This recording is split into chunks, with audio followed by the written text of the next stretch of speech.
Hi, this is Jay Skinner, and welcome to Buyers and Sellers.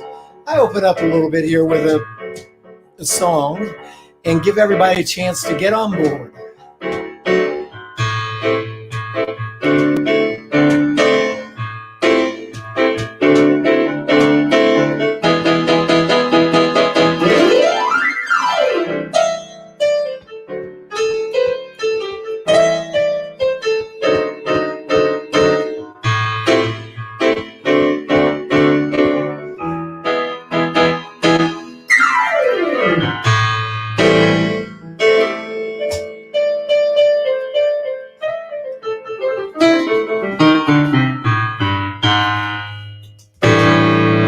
Hey, welcome, and we're live.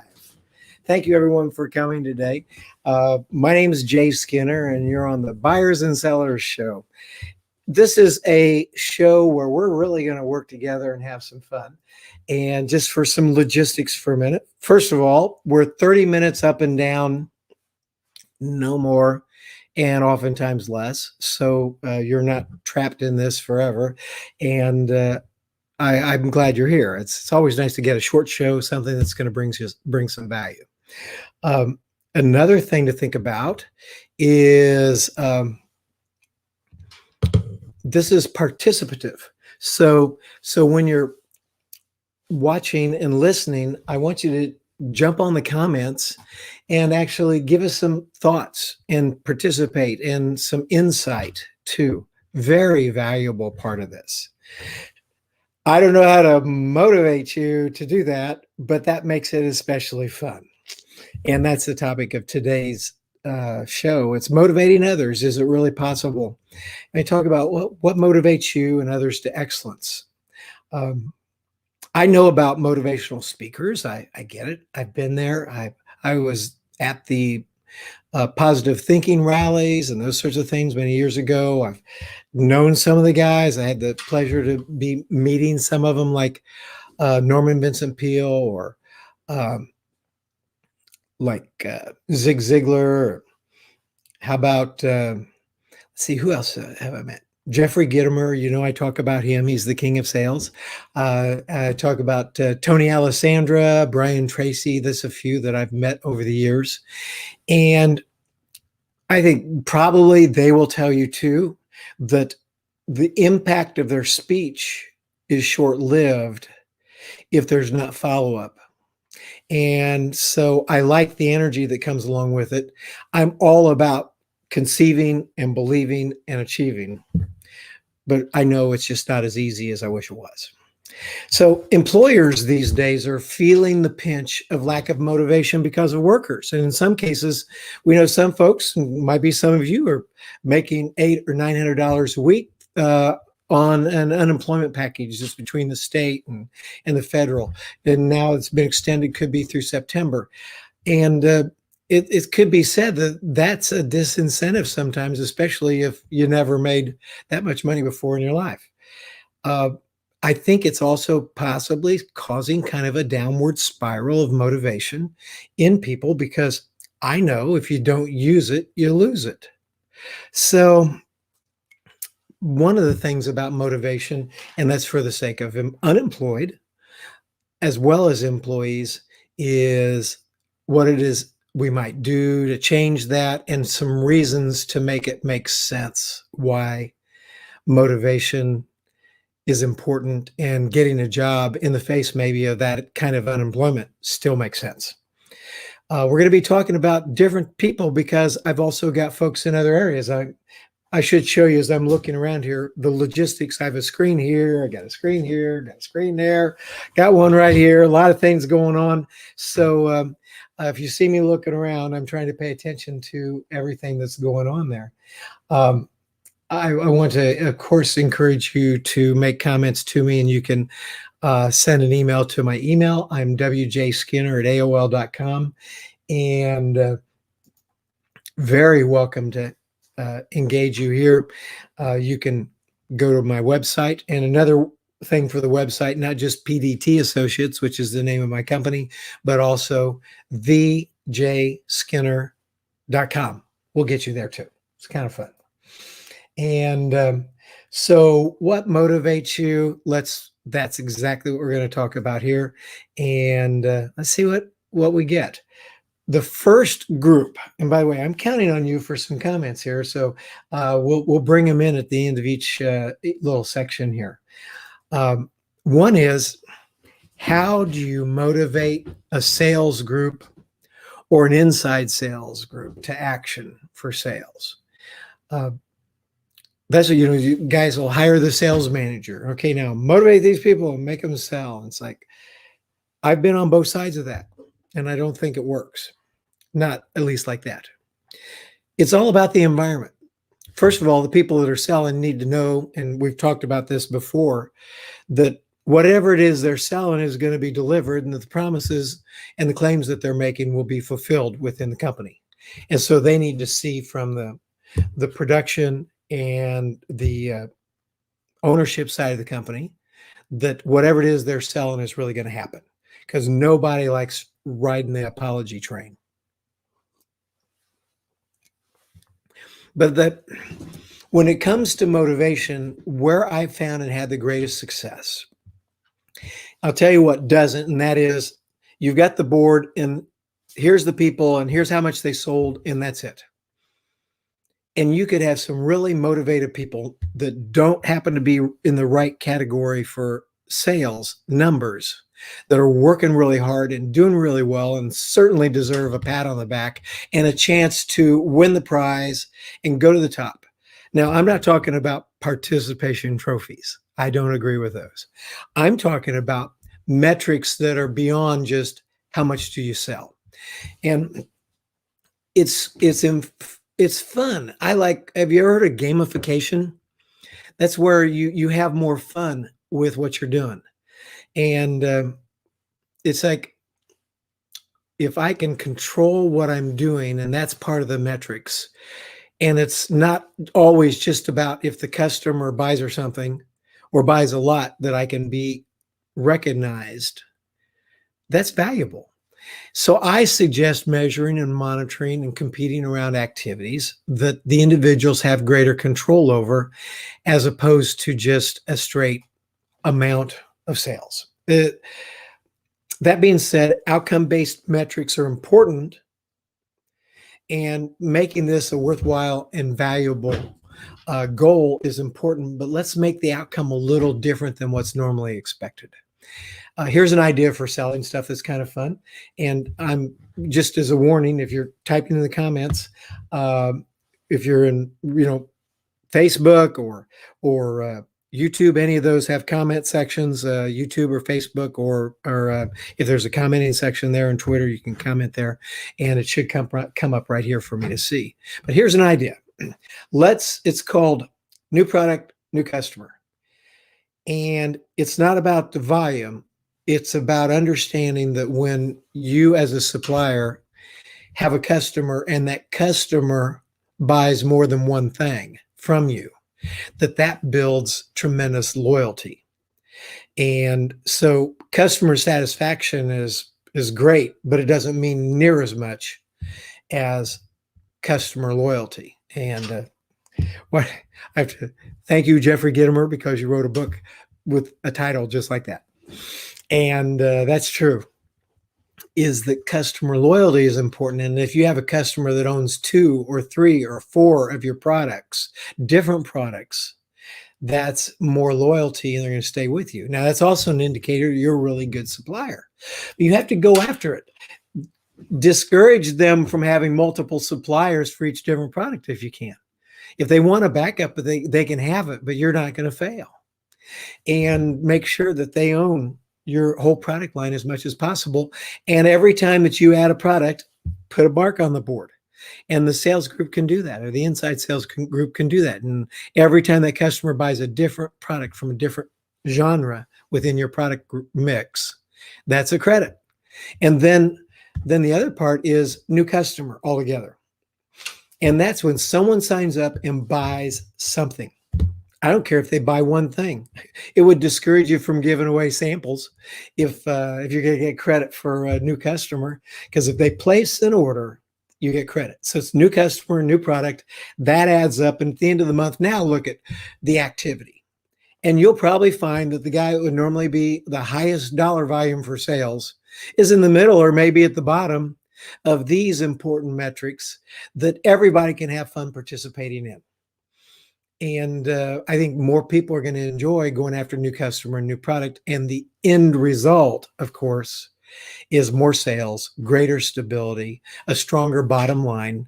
And there's an old saying I have, which is serve the masses, eat with the classes, serve the classes, go belly up.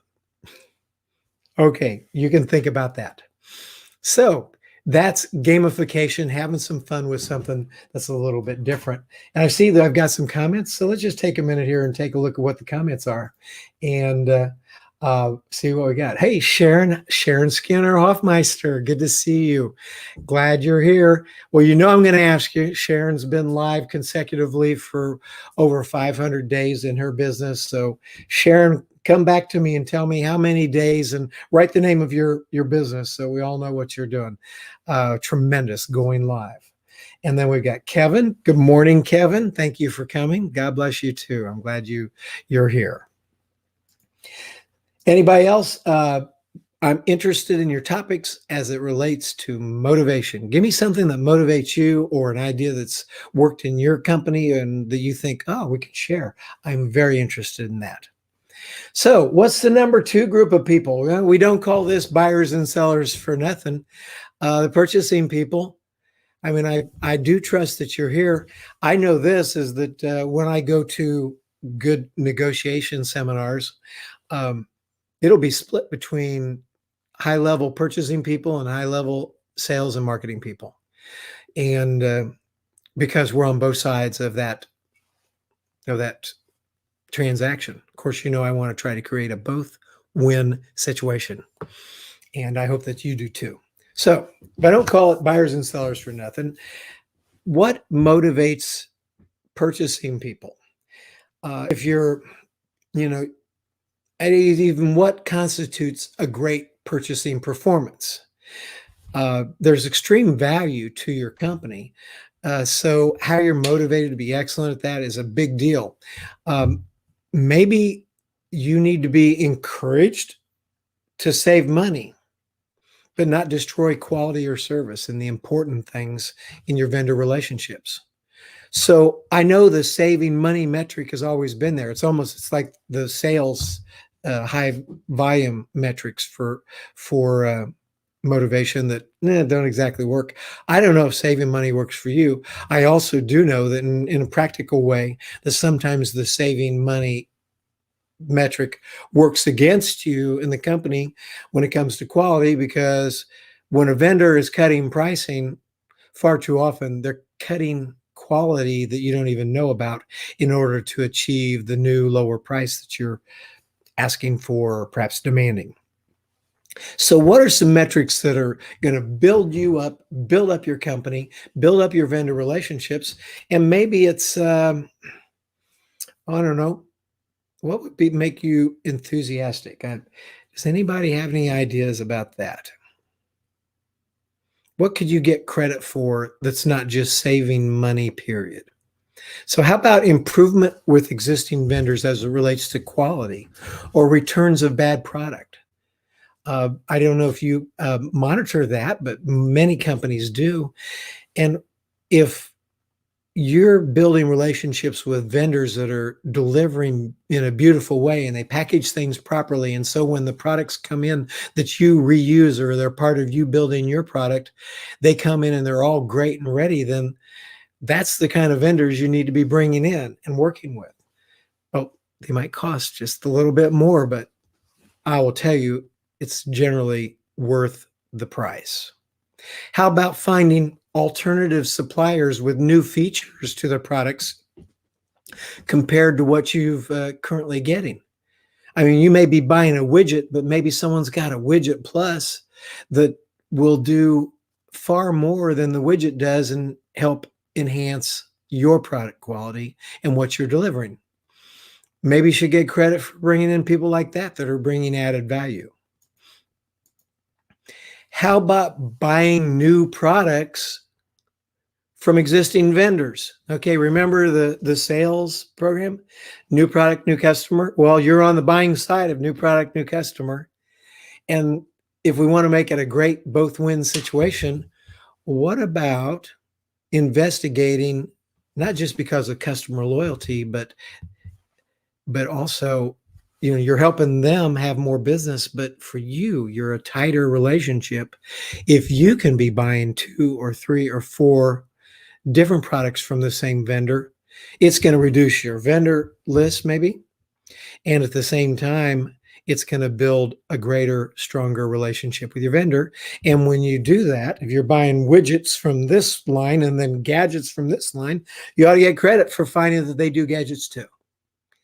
Now, if you have a big group of purchasing people, that could be a good contest within the group, and you could talk about it at your monthly meetings about the new products that you added with existing vendors, the new vendors you brought in, and then maybe how you improve things with existing vendors to reduce bad deliveries and those sorts of things. Could be fun, and you see both the flip side of new product, new customer there. Oh, I see some comments. Let's see if these apply to what we're talking about here. Let's go up to the top. Good. Sharon, thank you. Okay. Day 562, going live. I go once a week. This is like number 12 for me. That's a big deal for me. I can't even imagine 562 days. Congratulations, Sharon, and your company, Shucking, Fizzing, and Founding Rain Beauty Artist. How cool is that? Thank you, Sharon. Okay, here's some comments. Kevin Fitzgerald says, I met a man in 1998. His name is Vance Caesar, who is a professional coach and mentor. He encouraged me to write my own personal mission statement. He helped me do that, and it's that. I live my life in the service of others with dignity, respect, clarity, and humor. Well, Kevin's never had to change it.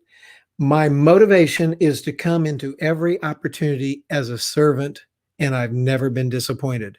Thanks for sharing that, Kevin. That's beautiful. Hello, Teresa Noel Silcox. Good morning. Glad you're here. In every professional relationship, my goal is to strive to bring shareholder value. Awesome. Kevin says, when providing corporate commercial real estate services, you must bring all things to all things. However, you don't have to know everything, but you need to surround yourself with talented people who can satisfy your customers' wants and needs, and then manage them. Great, Kevin. I agree. Oh, look at that. And here, howdy from hell in Norway. Hi, Joachim. Good to see you. And y'all get to know Joachim. Look him up on Facebook. He goes live just about every single day with some beautiful scenery and some insights as he's walking around his area of Norway. Thanks for coming, Joachim. So I'm looking for insights about what motivates you and what motivates sales groups, or in this case, also purchasing departments. And now let's go to the next group. And as by the way, I'm working the broadcast program here on the right screen that I was talking about. What about this one? Human resources. Now, I don't want to argue about if we call you HR or human resources, or if you have another word for what you do. I'm talking about the people that are there trying to find more employees. And if you're a small company, like one of my suppliers, because I'm in the plastic pallet business as well, so I have guys that work for me in that area. The owner does most of the hiring, and then they work together in a collaborative case. So hiring right now is one of the biggest challenges for companies around the country, period. We need to come up with some programs and methods and ways to motivate and encourage people to want to work for us and work with us. And I believe that the HR people are probably feeling pretty beat up these days. At the same time, you know, you got to motivate potential employees to get off unemployment, come to work for us. And I think it's a possible metric for the human resources team might be to compete, you know, within yourselves and within your group, new ideas and ways to work social media, newspapers, magazines, trade shows, trade organizations, maybe the employment roles, um, the ones that are available through the state. I mean, right now the states have huge unemployment rolls, and they're requiring the people on unemployment and that are getting a combination sometimes of state unemployment plus COVID pay that I mentioned earlier could be $800 or $900 a week. Um, they require the people to be looking for jobs, and I had one guy tell me that he had 230 interviews set up, and only like 5 or 6 of them showed up, and he was hired 4 of them, and the first 2 didn't show up for the first day of work, and the other 2 were gone by noon. Well, he's in a manual labor type situation, but it's not that bad. And why the people don't even show up for the initial interviews, who knows? But let's don't get cynical. Let's just try to understand where people are and structure some offering packages that might encourage people to come to work for you. Because, you know, 15, 16, $17 an hour potential employees, we need to show them something of a on ramp, an up ramp into the future, so that when the free money's gone, they understand that they probably need to get on board with something that's good, because when the freer money goes away and it's a crackdown again, it pays for them to be engaged with a good company.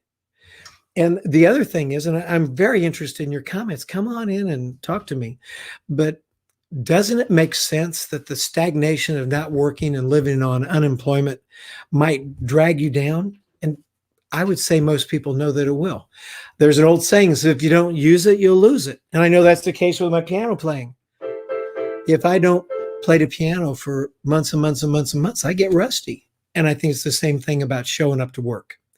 Anyway, so just think about it. If someone's making $900 a week and that's over $46,000 a year, and you know, you divide that by 40, that's $22.50 an hour, and that looks pretty good. Of course, we've heard that conversation. However, if you think about the economy and the inflation that's coming, the fact that this sort of unemployment and COVID pay is not going to stay forever, if we can structure something that talks about how wonderful it is to work for us, that the 17, 18, or $20 an hour, plus benefits, plus training, plus an opportunity to learn something awesome that's going to be here this year and next year and next year, and you can grow in your business or in this new company.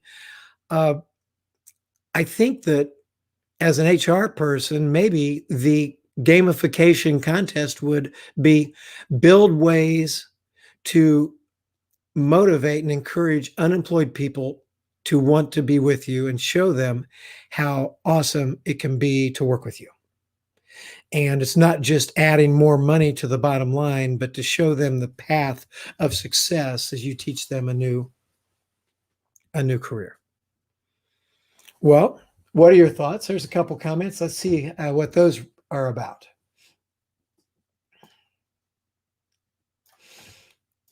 Hey, Lona Ferguson. Lona, did I say your name right? Is it Lona? Thank you. Coming from Nebraska. Good to see you. And Joaquin, how to ignite the passion and motivation, challenging. Yep, that's what we're working on. The real world approach to that. And let's see, Sharon, this is interesting. Brandy, that's Sharon's daughter, is a store manager, and she has a heck of a time finding people to work and trying to find assistant managers. Well, maybe she can get some ideas by watching this broadcast, Sharon. Let me encourage you to share that with her, and maybe she'll get an idea. So the last topic on this, and I've got just a few minutes here before the show is going to be over, is yourself and the rest of your employees who are still here. Now, if you're doing all this work to bring in other people and you're wanting to motivate these new people to come in, and we're working on the sales department, we're working on the purchasing department, and we're working on the HR people to help them be more successful and have more fun, and we come up with some metrics that's better than just saving money and number of hires, period. Then what about the people that are still there? And it's demotivational sometimes, I know, for existing employees to look and see what you're doing to try to bring in people that have, on their first day, looks like they're getting something better. So I think it's time to come up with something motivational that's different and fun, and it's not causing division, but rather getting people to laugh and to take a look at what's going on, get on board, see what everyone else is doing, have some fun with it, have some rewards that are meaningful. They don't have to be over the top, but let's be sure that we're giving recognition, because that's more valuable in many ways than money and things. I know you can't eat recognition, and some cynical people will say that. And it's like, well, I can't buy groceries with a pat on the back. But people do like to get recognized, and it's important. It's something that you want to do, and do it. Say, criticize privately and praise in public. Maybe have a little badge of excellence for something that the people are doing. Look at this. I got this when I got my first patent. There we go. I'll see if you can see it. I'm an inventor. How about that? That was a long time ago. First patent for a special feature on a plastic pallet years and years ago. When this was presented to me, I was so thrilled. It's like, wow. And, it's like, I know my wife gets buttons at work sometimes for her good work and things that have happened in particular. That's motivational. Yeah, people get raises too. But the thing is whatever it is you're selling potential employees about, the value and the benefits of coming on board your company, the training, learning a new field, the upward mobility, and the cool things that can happen, be sure your current employees are receiving that as well, that they are getting ongoing training, that they are getting recognition, and that's having some fun. It really makes a difference. And that's the kind of thing that'll make them want to stay. I was working for a client, and he called me up the other day, and, he said, I just want you to know how much I appreciate you and what you're doing. And then I had another client from a long time ago. I don't know. I had a good week, got a phone call from her, and she said, Jay, I was going over some stuff, and I was wondering if you wanted to report on how we're doing, because much of what we're doing right now from a success standpoint and growth is on account of the work you did with us. It's like, yeah, tell me all about it. And then I'll go, I major in unsolicited recommendations. I said, well, as long as you're talking about it, I gave her a few more ideas, no extra charge. Anyway, we had a fun talk, and man, I left that conversation feeling like $1 million. Your employees do, you do, you're doing great. Make it happen. Go out there and think in terms of what really motivates people. That's what I would encourage you to do. Let's see what I got here comments wise. I don't want to miss anybody's comments as it relates to what we're doing here. There we go. Hey, Thomas, thank you. This is another European guy. I'm so glad you're out here. Thanks for coming by. And then here's a comment from Joaquin. Give them ownership of their job. Are you doing that? This is something that goes all the way back to when I had my first jobs. I remember when I was a product shelf arranger at the Ace Hardware in Plainfield, Indiana, in my 20s. As a part-time job. And people would say, is your dad an owner? Or I made him think that I was an owner. And then other jobs, it was by the way that I operated, I was given the freedom and the ability to operate in such a way that people thought I might be an owner, or I might be, related to the owner. Who knows? Are you making people feel like they can operate at that level and impress their customers and the people they deal with to the extent that they might be accused of also being an owner? Are you allowing them to make decisions to the extent that they can fix problems right now? I'll tell you what, if the boss says, here, I want you to handle all that, just come to me by exception only. You don't need to ask permission. I promise you, they're going to go home and tell their wife or husband. That's as good as getting a raise. Well, everyone, I want to thank you so much for coming. Um, I'm almost done with my 30 minutes. In fact, I've hit the number, and I want to promise you that the Buyers and Sellers program is here for you. I'm Jay Skinner. You can find me at www.thejayskinner.com. And I want to encourage you to share this with your friends. Come back next Friday at 10:35 for more Jay Skinner at Buyers and Sellers. Here we go. I'll play us out.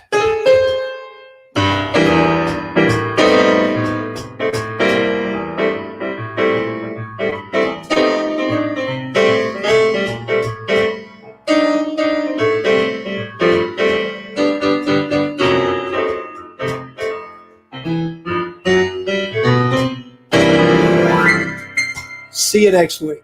Thanks for coming.